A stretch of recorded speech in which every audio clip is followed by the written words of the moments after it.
being reported that the convicted drug smuggler will be starring in the British version of Celebrity Big Brother. Now, for more, we're joined by Europe correspondent Ben Lewis in London. Morning to you, Ben. Does Chappelle have a profile in Britain?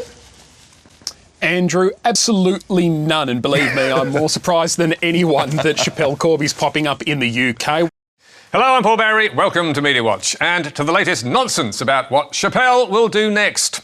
That Sunrise story was picked up from yesterday's Sunday Telegraph, which reported exclusively that Chappelle's agreed to be locked up again, only this time in Britain, where nobody knows her from a bar of soap. Sounds unlikely? You bet it is.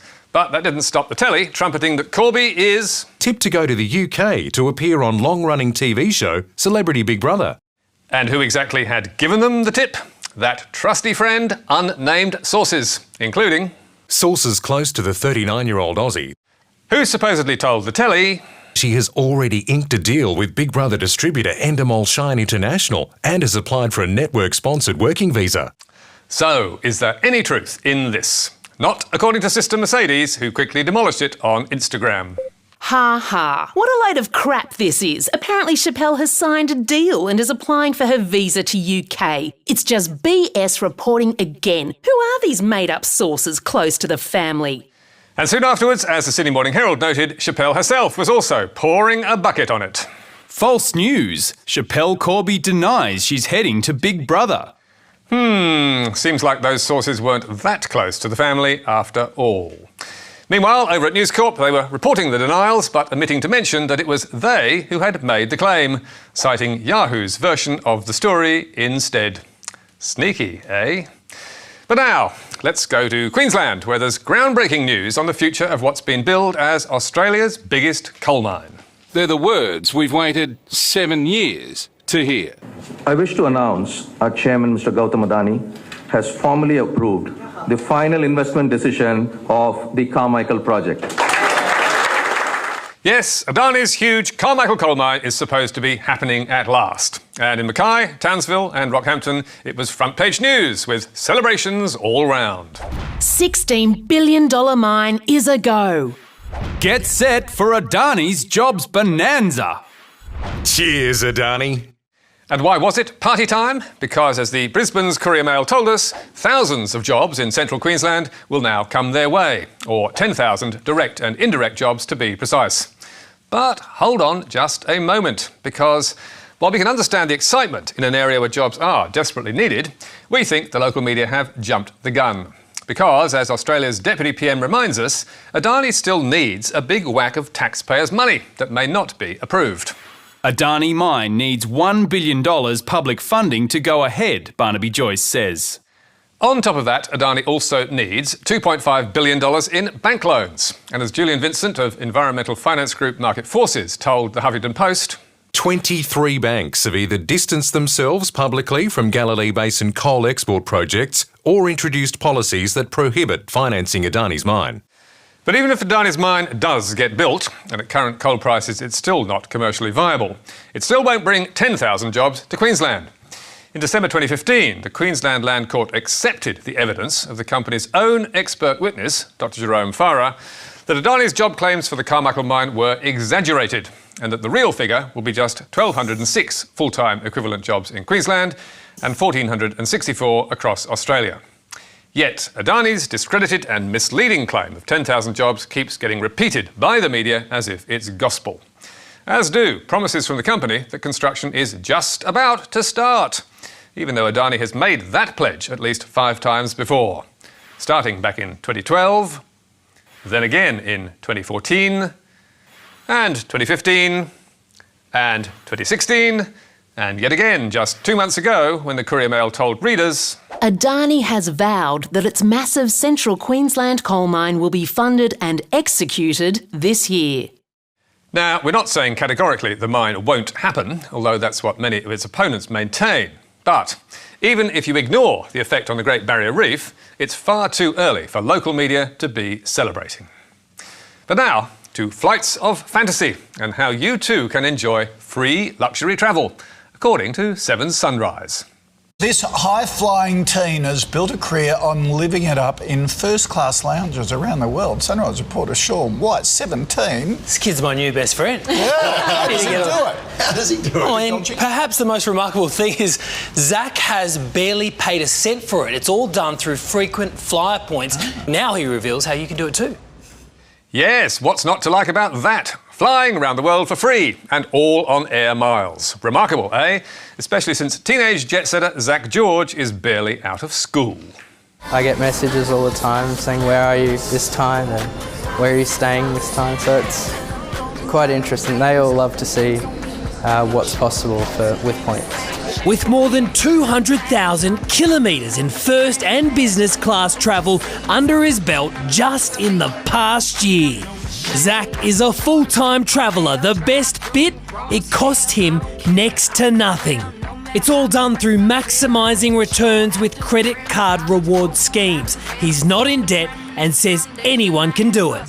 Note the advice that anyone can do it. Stated explicitly by Sunrise and implied in follow-up versions of the story, like News Corp's Escape, whose article was republished on news.com.au and in the group's regional papers under the catchy headline, Luxury flights on a Macca's wage. And the same suggestion was made by Pedestrian TV and the ever-acquisitive Daily Mail. So, can anyone do it? Answer, no. As we learned from the Mail, Zach not only travels overseas twice a month in business class, but also gathers 2 million points a year.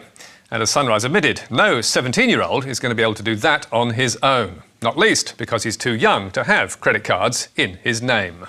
He has 4 credit cards with the help of his folks. He got his first when he was just 14.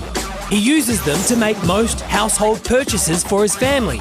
Zach also pays the annual fee on his parents' credit cards in exchange for their points. Zach told Media Watch he in fact has 10 credit cards spread across his family and their businesses. But normally he'd still need to spend around $1 million a year to rack up those 2 million points. And while Zach clearly knows all the tricks about earning points more quickly and buys points at a discount, it's hardly all for free. Zach also has a travel blog, Points from the Pacific, to help fund his flights. Many of which, as you can see from his reviews, are in first class. Or as with this trip on Emirates, a class above, in the Residence, where Zach enjoyed a suite with double bed, flat-screen TV and shower, his own butler and chef, a personalised menu with caviar and alcohol-free champagne, and a chauffeur to and from the airport. It was almost upsetting to leave such an incredible flight. I can see why. Zach tells Media Watch he does not receive payment, discounts or air miles for these flight reviews. But his blog carries ads and also makes money from affiliate marketing, whereby every time a reader of his blog clicks through to an airline like Virgin or a credit card like Amex, he gets a cut of anything they spend. And it was Virgin who lined him up for all the recent media interviews, in which Zach was able to tell Escape, Virgin Australia currently has a 1 billion points giveaway, where you get 15% more points for converting eligible credit card and flybys to Velocity points. Zach is obviously a remarkable young man and a canny businessman. But the media's claim that anyone can copy him is nonsense, and so is the story that he's getting his round-the-world travel all for free. As Zach told Media Watch, They didn't ask me about getting it for free. What I would have said is nothing is ever free. They got it wrong. Indeed they did, although it must be said that Seven's Sunrise was the worst offender. And finally, to America, where Donald Trump is under fire again, after the man he sacked as head of the FBI essentially called him a liar 5 times in testimony to Congress. I was honestly concerned that he might lie about the nature of our meeting, and so I thought it really important to document. In his interview with Lester Holt on NBC, the president said, I had dinner with him. He wanted to have dinner because he wanted to stay on.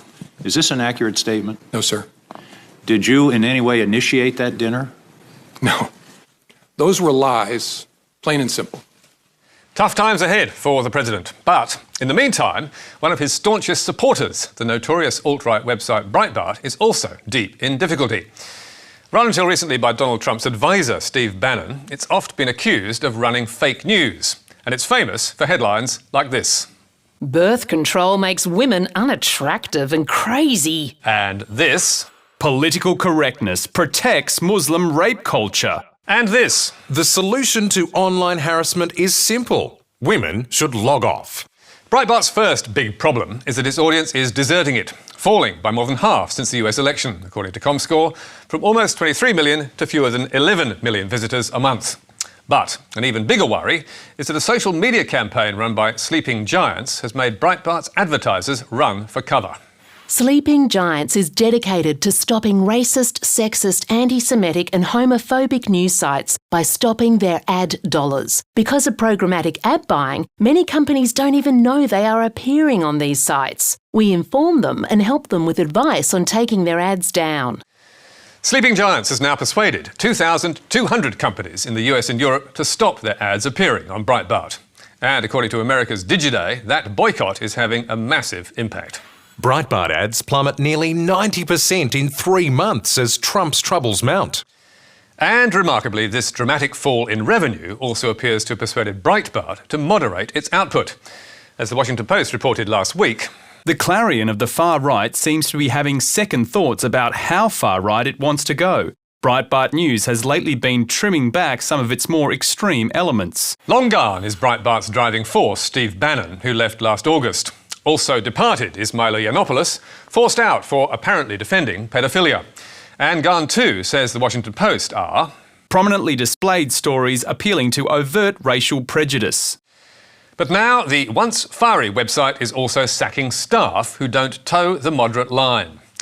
After the London attacks, Breitbart writer Katie McHugh tweeted, "There would be no deadly terror attacks in the UK if Muslims didn't live there." Soon after which, Breitbart showed her the door, prompting her to complain. Breitbart News fired me for telling the truth about Islam and Muslim immigration. McHugh's anger and bewilderment was shared by some of Breitbart's traditional supporters, who took to the net to protest. Breitbart is truly dead. Now that Bannon and Milo are gone, it's clear that Breitbart News is being run by cucks. And we have to agree it does seem pretty remarkable, given Breitbart's fiery history, that it considers McHugh's anti-Muslim tweet a sackable offence. Especially since in Australia, mainstream commentators now say similar things much of the time. Andrew Bolt, for example, says Australia must shut the gate completely on some Muslim countries. Islam is different to other mainstream faiths. It does legitimise violence and it must be reformed. And until it's reformed, migration from jihadist countries must be stopped. It's time to speak up at last.